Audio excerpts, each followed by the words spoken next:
If you are a client of the Become Project, you know that in almost every single routine, we have some sort of balancing series that's incorporated. I'm a really big fan of balancing work because I think it's so important for the body. Balancing activates a lot of muscles, plus it works your core, plus balance is something that tends to go as we get older. So balance work is excellent for you and your body. However, it can be really hard to do. So today, I'm going to give you some tips on how to have better balance. Balance and vision are directly related. So if I were standing on one foot or you were standing on one foot, you may be okay like this, but then if you were to close your eyes, it won't take long before you start to lose where your center is. So this means when we are doing balancing work, it's really important that we create a focal point or something to look at the entire time. This focal point should be something that does not move, and it should also be something that's about breastbone level, okay? If you take your focal point down toward the floor, my eyes go down, my body weight follows the eyes, which may cause my weight to start to drive down to the floor, and it will eliminate that balance. If I can pick something that's more at heart level, it's going to help me stay balanced the entire time, especially if I keep my eyes pinned on that spot. If you have the option to do balancing work in front of a mirror, I actually do think it's easier. I would highly recommend staring at your center, at your breastbone right here, as a reminder to keep everything lined up on that middle point. The next balancing tip has to do with the feet, right? It's the thing that you're standing on. So a lot of times people try to do too much with their foot to help their balance. Essentially, they grip through their toes, like holding on for dear life to the floor. What this is gonna cause is it's gonna cause your ankle and your calf to fire up. So if you're feeling those sensations, it's almost a sure sign that you're gripping through your toes. So when it comes to the foot, there are 3 places, say hello to my foot, that you wanna be holding your weight. 3 places you wanna be holding your weight. 1, 2, and 3.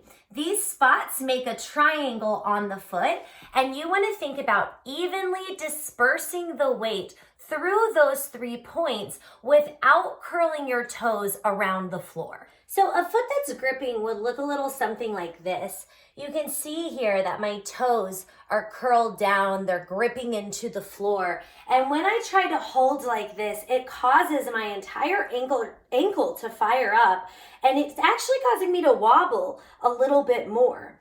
Now, if I'm gonna make that change, I'm gonna focus on getting weight into the heel, then into the ball of the foot on either side. Ideally, my toes are free to lift and to wiggle. And now I'm going to think about letting my weight sink or anchor or plant down.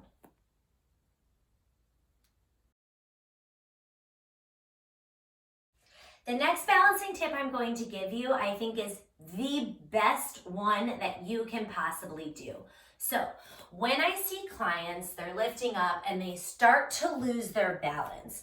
Oftentimes I see them drop down right away and then try to catch up to wherever we are in this series. Here's the thing about balance. You gotta find your stable zone. You gotta find that sweet spot. And if the moment you start to fall, you just keep moving and doing all these things, you'll never find that sweet spot. So here's the tip. You're lifting up, you start to balance, you begin to lose your balance.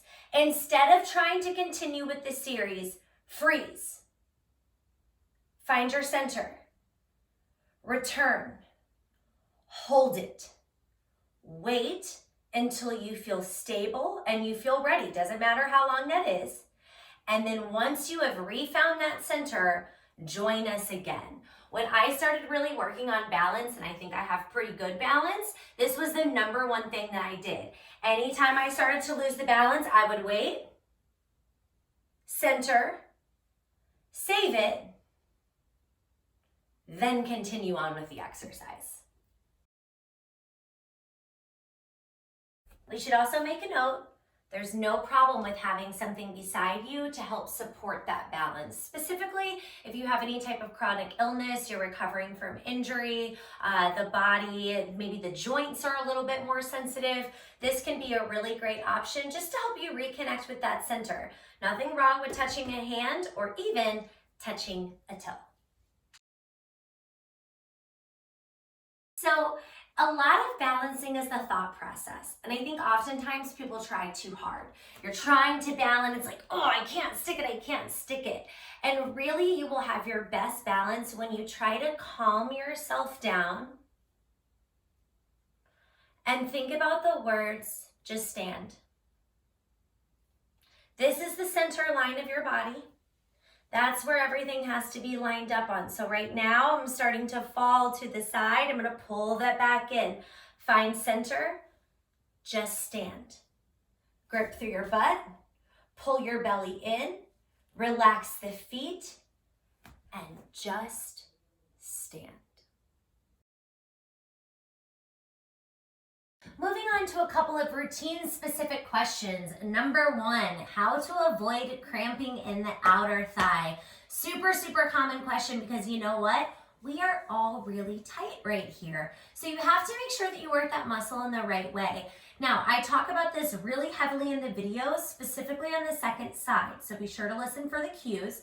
But overall, you cannot let this leg go up so high, okay? The leg fires quickly. It doesn't need a lot of work here. You'll notice right now that there's this big dip in my back. That's because I'm letting this rib sink down, which allows this leg to lift up really high. If I take this correction, oh, this burns. If I take this correction from my bottom rib and I lift it up first, now I'm going to lengthen out this sideways. Do you see how automatically my leg is lower? That's a good thing, all right? Now I want to try to find my butt. So instead of trying to lift up, outer thigh, I'm going to try to push backwards a little bit. So I squeeze, I plump up that glute. Once I have the glute plumped up, I'm going to hold it. And keeping that hold, tiny little bitty pulses. So once again, think about less here, more back here, and keeping all of this pulled up. Someone asked the question, how do I know if my hips are stacked if I don't have a mirror to look at? Great question, and also an interesting question, because being able to fully stack the hips actually depends on flexibility. So it's less about getting your hips stacked, right? Because if you're tight, not everybody will be able to get their hips stacked. And it's more about making sure that you're not sinking into the standing leg. So I'm gonna attempt a visual here, even though it's not a super easy visual spot. So I'm going to turn my hip open. Let me move my head. So here I am in turn out, not turn out, turn out, right? And then I want to take note of this leg. So when you're kneeling with your eyes, you can actually look down at that leg. Here, I am sinking into the hip and it will be harder to turn out in this position. Now I'm going to fix it. I'm going to take this inner thigh, push it to the side, and then really be able to turn open through that opposite leg behind me. In the oblique series, I am not showing an option for how to do this on the knees, and I'm sorry about that, but I'm going to show you right now.